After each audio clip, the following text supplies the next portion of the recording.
Buenas noches, profe. En este momento vamos a efectuar la explicación de la actividad número 6, la actividad final, que fue el proyecto que el profesor nos encargó respecto a las redes neuronales artificiales. Sí, en este caso el profesor dio una serie de opciones para empezar para trabajarlas y pues hacer la explicación de las mismas también con un ejemplo de uno de los algoritmos aplicados, de las redes neuronales de algoritmos aplicados, pues para la actividad en esta ocasión. Yo escogí la red neuronal artificial del perceptrón, sí, que fue creada por Frank Rosenwald, ¿vale? Entonces, empezamos. Mi nombre es José Alejandro Fraile Duque, estudiante de Ingeniería de Sistemas en modalidad virtual. Entonces, empezamos por explicar a qué hacemos referencia cuando hablamos de un perceptrón, ¿sí? Un perceptrón se refiere, en este caso el término se refiere a la neurona artificial, unidad básica de inferencia en forma de discriminador lineal. Discriminador lineal hace referencia a una unidad que se basa en las características de, mm, de, un cri- de los componentes de un grupo grande para escoger los componentes de un subgrupo de acuerdo a su conveniencia, ¿vale? Entonces, esta neurona artificial o perceptrón también es posible utilizarla con otros perceptrones para crear una red artificial más compleja, más grande. Perfecto, entonces, aparte de a qué hacemos referencia cuando hablamos de un perceptrón, también encontramos una definición, ¿sí? Como ya lo mencioné, un perceptrón es una neurona, ¿sí? Es decir, que es el modelo matemático más simple de una neurona, pues corresponde al perceptrón. Pues es importante saber y tener en cuenta que una neurona es una célula especializada y caracterizada por poseer una cantidad indefinida de canales de entrada, a los que le llamamos dendritas, ¿sí? Y un canal de salida llamado axón. En este caso, las dendritas operan como sensores que recogen información y la derivan hacia el cuerpo de la neurona que reacciona mediante una sinapsis que envía una respuesta hacia el cerebro. Algo muy parecido pasa con el perceptrón, que es cuando nosotros tenemos una cantidad X de entradas, la pasamos a través de, pues puede ser una unión de todas esas entradas para que nos dé una última salida, ¿sí? Eso pasa cuando hablamos de una neurona también. Su concepto en cuanto a la funcionalidad en el ser humano y cuando hablamos de un perceptrón en inteligencia artificial es bastante parecido, ¿vale? Entonces, en este caso, ¿qué vamos a hacer? Vamos a demostrar el funcionamiento de un perceptrón simple a través de una aplicación que fue creada en Java, en este caso.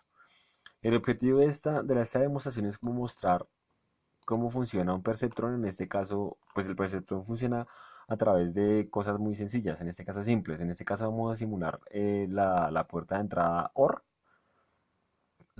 con la cual vamos a poder ver, pues, determinar cómo podemos implementarla en Java con un perceptrón simple y en base a la inteligencia artificial ver cómo este algoritmo o este programita aprende acerca del algoritmo, pues teniendo en cuenta pues que hablamos de un perceptrón. Para eso empezamos con la explicación de qué vamos a utilizar. En este caso, pues el algoritmo que se tomó de base para poder ejecutar esta aplicación es el siguiente. Bueno, y pues los componentes del mismo. Tenemos los pesos del perceptrón, que en este caso es W, los valores de entrada, que en este caso es X, Y, que es la salida esperada con el ejemplo que vamos a utilizar, SP es la salida del perceptrón con el ejemplo actual, y N, que es la tasa de aprendizaje. Perfecto. Entonces tenemos que, como podemos ver en los pesos del perceptrón, en los valores de entrada, ellos, los dos están con un más uno, ¿sí? ¿A qué hace referencia esto? Eso hace referencia a que estamos agregando el nivel del umbral como la entrada de más, ¿sí? Una entrada de más. En este caso hay que tener en cuenta que el umbral es considerado como un peso sináptico que corresponde al nuevo sensor de entrada que tiene siempre una entrada igual al xn, ¿sí? En este caso, como lo podemos ver acá, no sería x sino in o n más uno, que esto corresponde a la adaptación como a la medida que va creciendo la inteligencia o al momento que va aprendiendo el algoritmo o el perceptrón en este caso cuando empecemos a hacer la implementación. N corresponde también como a la constante de proporcionalidad, que eso hace referencia a la medida que va creciendo la inteligencia o que va aprendiendo el algoritmo, ¿vale? El programita.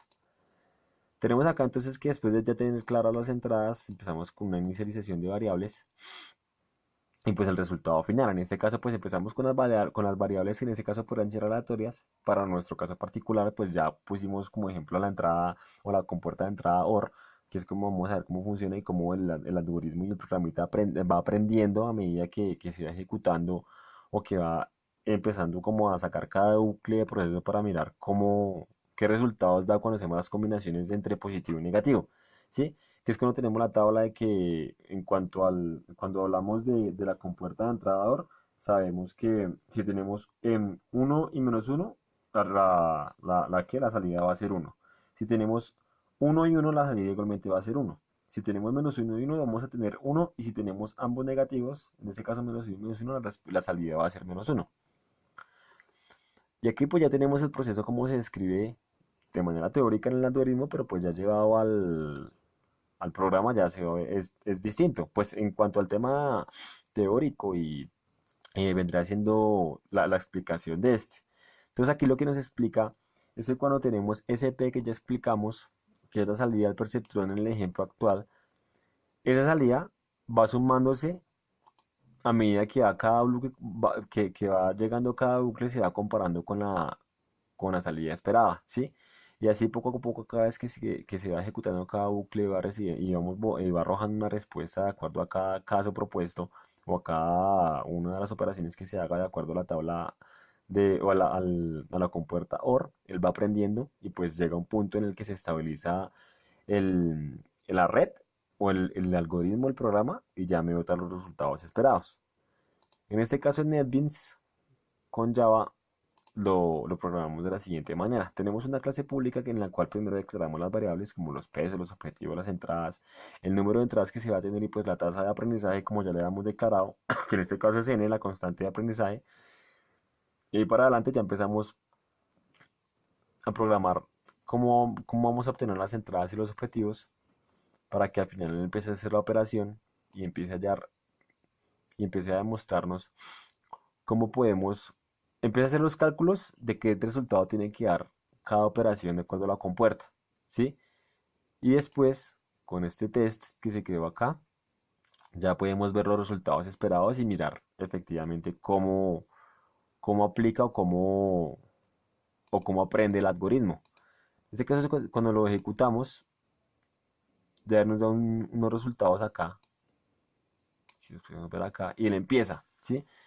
Aquí primero decimos que cuando tenemos ambas entradas positivas, tenemos que encontramos como salida pues un elemento positivo, en este caso 1, ¿sí?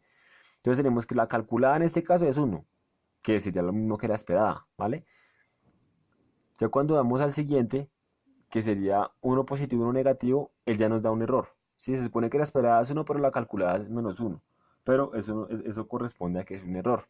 Ahí es cuando vemos que ya vuelve y empieza a darnos cada uno de las operaciones, generando un error cada vez que va llegando a cierto nivel, hasta que al final él nos hace la operación y nos bota un resultado correcto, que es el esperado con los pesos finales, que es lo que esperamos, que en este caso es de acuerdo a la tabla, cuando tenemos ambas positivas, la calculada es 1 y la esperada, igual que la esperada, que en este caso es 1 también. Igual cuando tenemos uno positivo y uno negativo, también tenemos un 1, que en este caso es la calculada, igual que la esperada, en este caso es correcto. Y así, sucesivamente, de acuerdo a la tabla, como nos la presenta en el ejemplo que se sustrajo para poder ejecutar este proceso, que es la siguiente, que es la tabla OR, que es esta que está acá, ¿vale? Ya teniendo esta información, pues se demuestra cómo a través de Java se puede implementar un algoritmo de bueno, un programa o la programación en cuanto a las redes neuronales artificiales, en este caso pues para el perceptron que fue el escogido por parte mía. La explicación fue algo corta y pues se anexará la presentación y el código fuente utilizado para el proceso, pero pues como el profesor mismo lo mencionaba, es un tema bastante extenso que para ya entrar a entenderlo a fondo es un poco complicado pues su entendimiento y pues ya ir más allá. Espero que la presentación haya gustado al profe y pues que esté de acuerdo a los lineamientos establecidos y pues que la calificación sea la esperada. Muchas gracias, profe. Espero que tenga una buena noche.